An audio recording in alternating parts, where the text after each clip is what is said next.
Notre réunion d'aujourd'hui vise à arrêter nos priorités communes de développement et à faire, dans le cadre de la reconstitution des ressources de l'IDA, un plaidoyer auprès des principaux donateurs de l'IDA, afin de mobiliser au moins 100 milliards de dollars en vue de relancer nos économies.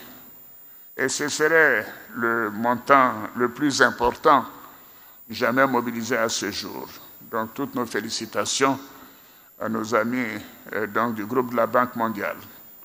Cette réunion devrait nous permettre de discuter de nos défis communs de développement, notamment en matière d'amélioration du capital humain, comme vous l'avez souligné, de création d'emplois pour nos jeunes et nos femmes, et de relance économique pour le bien-être de nos populations. Excellences, Mesdames et Messieurs, la rencontre d'Abidjan permettra, je l'espère, de parvenir à une déclaration, dite déclaration d'Abidjan, retraçant nos priorités d'investissement et nos engagements pour améliorer notre capacité d'absorption et une utilisation transparente et efficiente des ressources qui seront mises à disposition en vue d'une 20e reconstitution ambitieuse des ressources de l'IDA aux environs de 100 milliards de dollars pour les 3 prochaines années.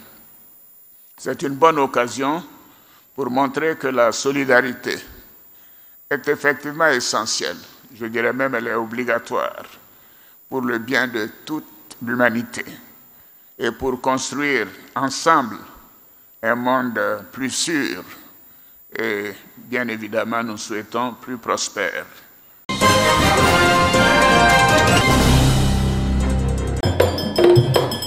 Maison de la radio au plateau, du rythme du pays Léboutou, sud-ivoirien pour annoncer les couleurs.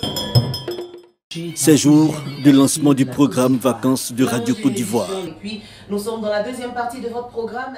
Le contenu du programme classique met des émissions pour donner le ton de ces vacances. Ce sont Radio Vacances, Talent du sport, Golden Voice et le duel des cracks.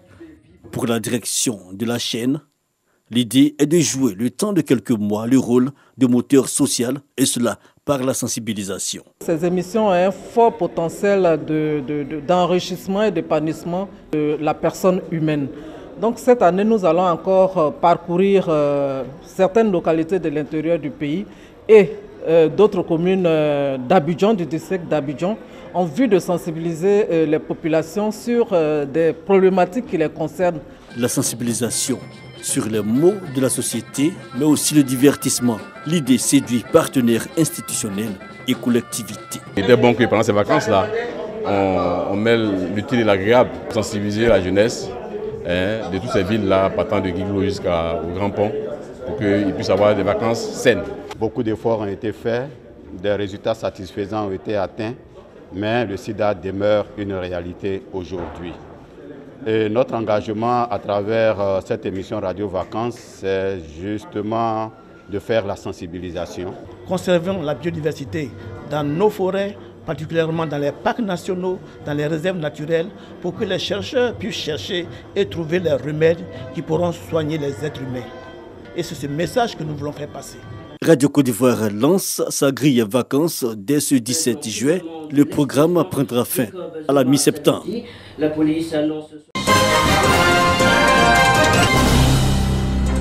Au terme des travaux, les acteurs des médias numériques ont recommandé un engagement et un appui des pouvoirs publics dans la lutte contre les fausses informations, la désignation de points focaux pour la cohésion sociale dans les rédactions et la promotion de l'éducation aux médias. Ici, c'est de mettre en place une charte à laquelle chacun de nous va adhérer et qui va être une sorte de conduite, de feuille de route que nous allons pouvoir suivre pour pouvoir rester toujours dans ce canevas-là qui est d'avoir des écrits qui partent dans le sens de la réconciliation, qui partent dans le sens de la cohésion sociale dans le pays. La charte de bonne conduite des médias numériques en Côte d'Ivoire adoptée lors de cette rencontre comprend 20 dispositions que les journalistes et blogueurs s'engagent à respecter. Plusieurs thèmes ont été développés par des journalistes, des enseignants, mais aussi des juristes et responsables des instances de régulation au cours de 2 jours de formation. Lorsqu'aujourd'hui l'information parvient le plus rapidement par rapport au passé aux consommateurs de l'information, en temps réel, Parce que aidé par les nouvelles technologies, il faut que ce temps réel ne nous donne pas l'occasion de faire de l'à peu près. Il faut toujours vérifier l'information qu'on donne par respect pour le public. Le Programme des Nations Unies pour le développement, PNUD, partenaire du réseau des professionnels de la presse en ligne de Côte d'Ivoire, REPRELSI, a traduit l'engagement de l'institution à la recherche de solutions pour réduire l'impact de la désinformation. Konakwayo Bertin, ministre de la Réconciliation et de la Cohésion nationale, a félicité le REPRELSI pour cette formation. Je salue la tenue de ce présent atelier qui vise à fournir des informations et outils nécessaires aux responsables des organes de presse en ligne, blogueurs et influenceurs pour la consolidation de la paix et le renforcement de la cohésion sociale.